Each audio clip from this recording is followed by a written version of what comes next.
Cómo Anabela salió de sus ataques de pánico y de sus crisis de ansiedad, comprendiendo e integrando sus dimensiones y llegando a conectar con la verdadera causa de estos estados que tanto la perturbaban.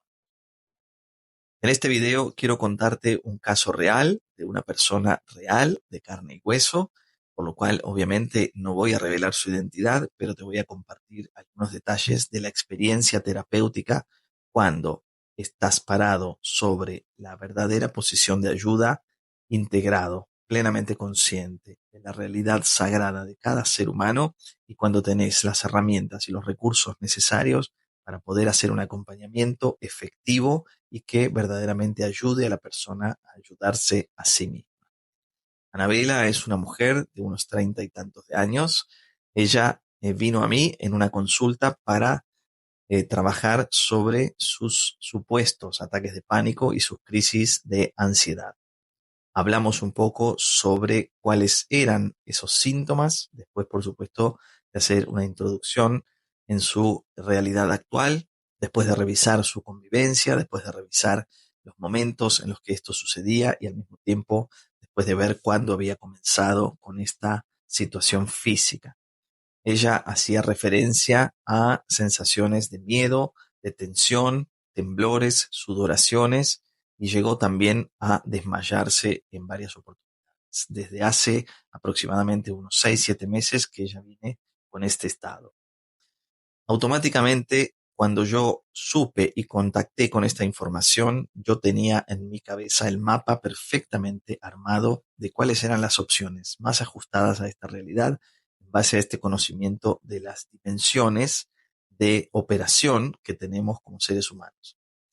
Al mismo tiempo, ella me comentó que tenía fuertes inclinaciones religiosas, que practicaba la religión, y por supuesto, esto también me sirvió como dato para comprender algunas de sus constelaciones cerebrales, lo que me da otro tipo de informaciones. Según lo que le habían dicho, obviamente estos ataques de pánico estaban asociados a situaciones de estrés y básicamente esto fue todo lo que ella pudo obtener,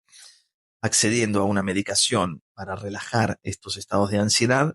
pero obviamente sin conocer cuál era la causa. Y por supuesto, incluso con esta medicación, ella continúa con estos ataques de pánico hasta que viene a la consulta.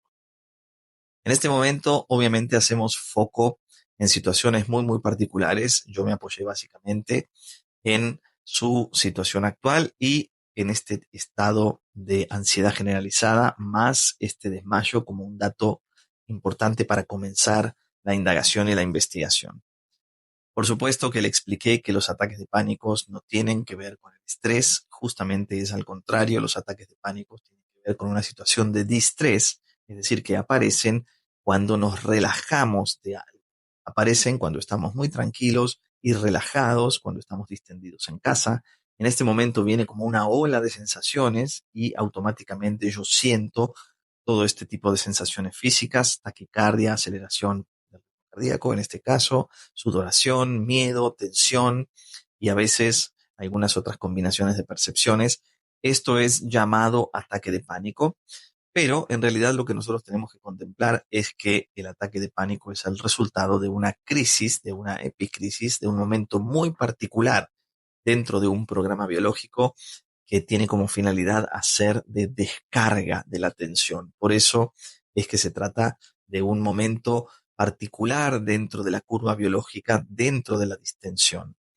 Y justamente las cuestiones detrás de estas activaciones biológicas y soluciones biológicas tienen que ver con el miedo, con el susto, con situaciones frontales que esencialmente practicamos y aprendemos a calibrar cuando somos muy pequeños. Siempre he hecho referencias cuando he hablado de la ansiedad, de que esta angustia de que mamá se va o esta imposibilidad de poder acceder a mamá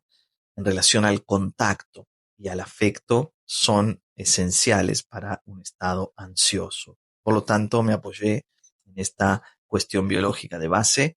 e indagué sobre estos aspectos.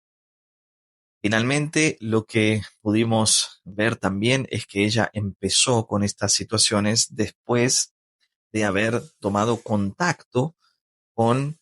una experiencia que ella compartía con su expareja, la cual había fallecido hace unos años atrás. Es decir, que detrás de estos ataques de pánico y de esta activación de este mecanismo estaba una pérdida, pero al mismo tiempo esta pérdida en sí no generó los ataques de pánico, sino que ella comenzó con los ataques de pánico cuando volvió a realizar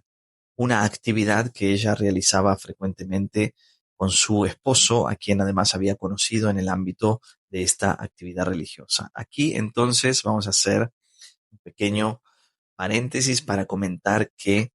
lo que ella experimentó fue una reactivación de algo que ella ya había experimentado de pequeña, de algo que ella ya había experimentado de niña, y que esta situación trajo una especie de solución parcial o de cierre de un capítulo que después dio como resultado este diagnóstico de ansiedad generalizada y ataques de pánico.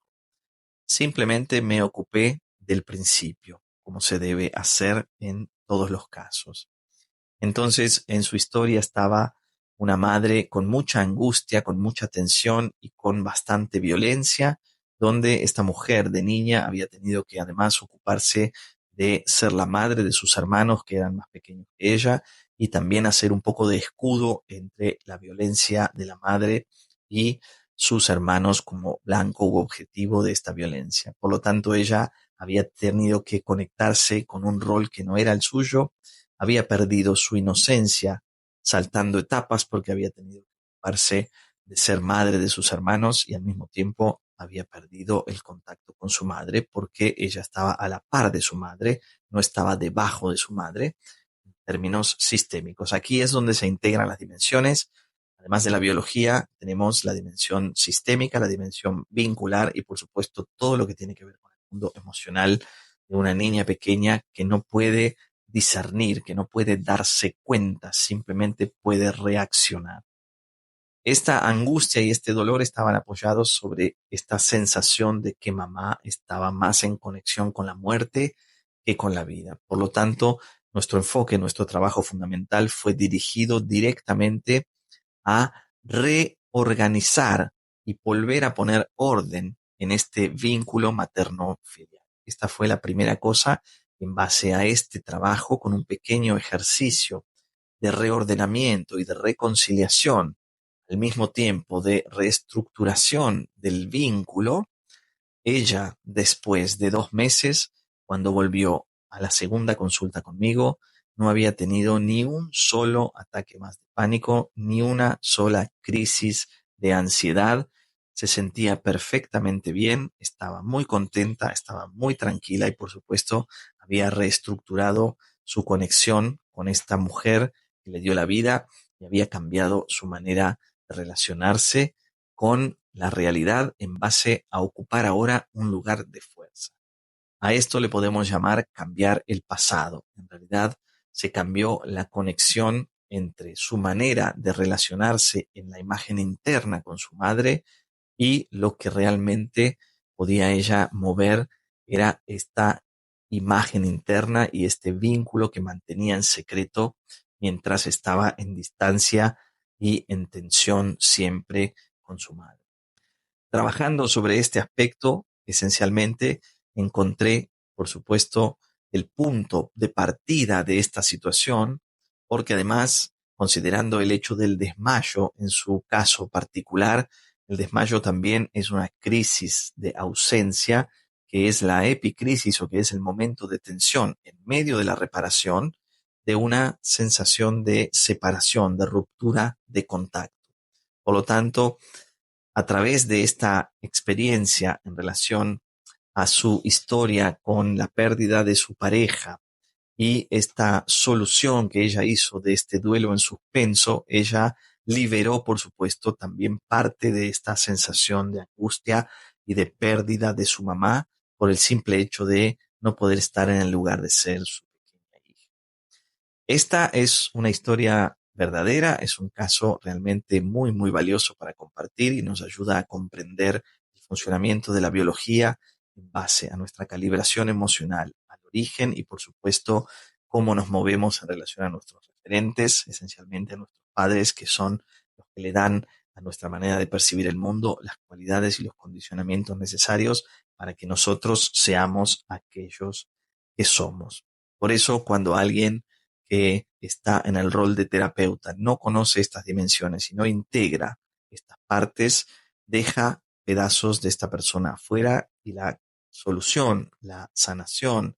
de la persona o el momento de transformación no son posibles.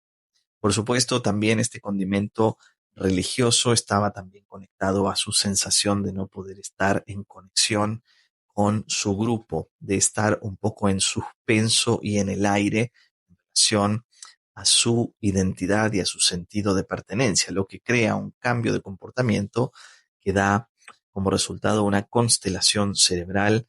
en este caso denominada constelación cerebral postmortal, que te pone en contacto con un mundo más allá del biológico. Pero esto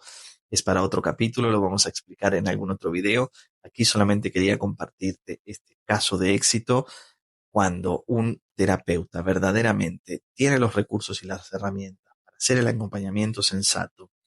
y para estar en contacto con el verdadero sentir profundo de la persona implicada,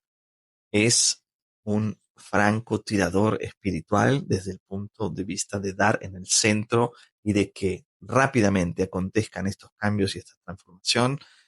porque estás moviéndote en función de las integraciones de dimensiones de este ser humano y al mismo tiempo con el conocimiento de herramientas que son altamente valiosas para ser efectivas. Espero que te haya gustado, te leo en los comentarios, suscríbete a este canal, activa las notificaciones y déjame mensajes para que pueda compartir más casos como este. Gracias por estar.